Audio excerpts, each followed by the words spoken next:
Hi and welcome to Top Chat Cook. Today we're here with Sherri and Jodi. Welcome. And they have a cake decorating business, cakes and biscuits, and it's called Toowoomba.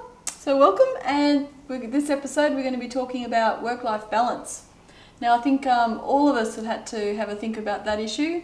How do we balance our life? How do we balance work? How do we balance family? And making sure that we're looking after ourselves. Started Sew Cake with Jodi probably 2.5 years ago. Yeah. That's right, yeah. And before that, I came at the cakes in order to make them for my own family, and then turned it into a little business and ended up working with Sherri at another cake decorator before she retired. And we found we worked great together, so we thought, let's do this together. Yep. And it's worked really well. And you're working together for 2 years now? Yeah, just over 2 years. Just over 2 years, yeah. So yeah, both got children. I've got a 9, 8 and 1-year-old, and I've got a 9 and a 14-year-old.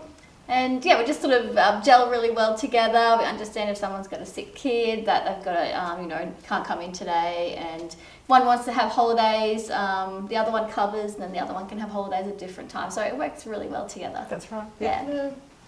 So what are your tips for that work-life balance? Like how we were just having a chat, Jodi, and you said that there were days or nights when you were up till 2 o'clock at night. Yeah, mornings. Your mornings, that's right. Cake decorator's life. You're working? That's it. I think that's definitely like the early bird mistakes you make is, keep pushing yourself until 2 a.m. and you just end up burning out. And it's definitely learning that lesson to balance it, listen to your body when it needs a rest. Even if sometimes if we've been flat out and had those late nights, stop, have a nap, get back up, do some work. But you've got to listen to your body because if you break down, you're the person looking after the business and the family. So that's right, because both of you are really key, aren't you, to your family and to your business, with both your husbands away quite a lot. Yeah, so we can go weeks where it's just us and the kids.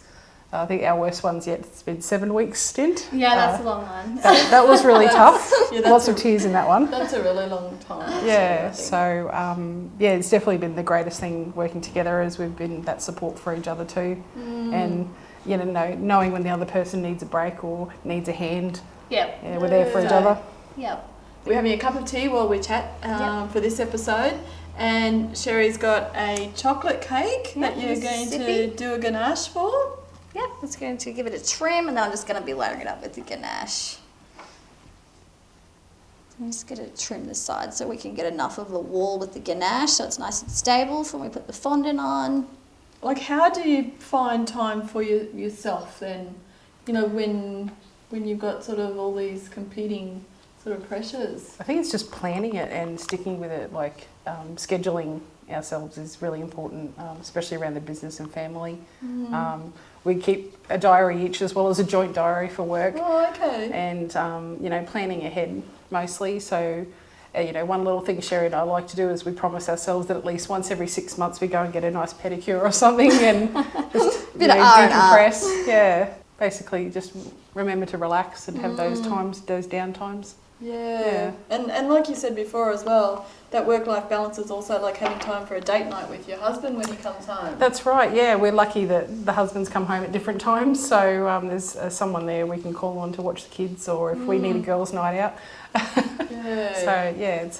Because that's an important part of it as well, isn't it? That's it, and we're both mums, so there's events on at school we've got to go to, and so...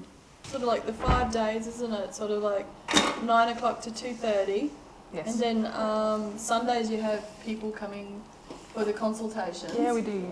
Sometimes we do Tuesday evening, Thursday evening consultations on occasion in the busier times. But predominantly we do Tuesdays when Jeannie's at kindy, Sherri's youngest, and we make the most of that time also to get more complicated tasks done during the day that we can't stop. So you got Saturdays. Do you work on Saturdays, or do you say no? Saturdays. No work Saturdays. Saturdays we keep free mainly because of deliveries, but that's doesn't take all day. No, that's something we go do, then we're done.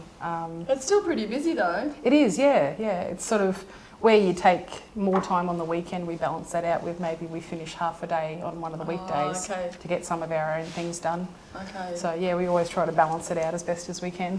And then in the evenings, like you've got school, or afternoons you've got school pickups, and then probably activities with the children. That's it, yeah. And then dinner. Yeah, that's it. And then like children are in bed, and then do you start work again, do you? Yeah, a lot of the times the evenings are great for paperwork side of it. So they're things we can do separately at home around the kids.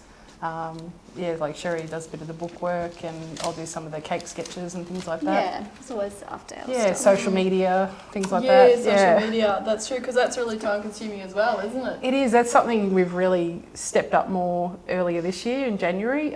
We kicked off our Instagram account, and as much as that's been really great, it's brought a lot of people to us and being aware of us. And you've been much busier. It's a lot of work though. It's a lot of time spent on social media, but Instagram, I think, is a real winner for most small businesses. You can be found easy, you can hashtag and direct your clients, so they can see your cakes if that's what they're into. And we work with other businesses through that. We've met a lot of other small business mums as well that have FIFO husbands, so it's sort of a little bit of another support network in a way. Yeah, that's interesting. So it's quite a community there. Yeah, we've been able to get along to some of the events. Local events, Yeah, and we meet those ladies, and it's kind of inspiring. We sort of boost each other up as well. Yeah, that's a great idea, isn't it? Okay, so just in closing, you got sort of 5 tips then for work-life balance for our audience? Scheduling, definitely, like keeping organised, knowing what's coming. Yeah. Prioritising, knowing your limits. Yeah. Listening to your body just for health-wise. Yeah. Yeah. And a network. Yeah, definitely. Networking and asking for help when you need it, I think, Definitely. there's plenty of people out there to Yeah, help. that's a really good one, because I think we're all trying to be independent, don't we? Yeah. And it is really hard to ask for help when you need it. I think so, yeah. Yeah. Okay, well, great. Thanks very much. And so thanks, everyone. We'll close here and we'll go on to the next step with the cake. Cool. Thanks, Sherri. And thanks, Jodi. No worries.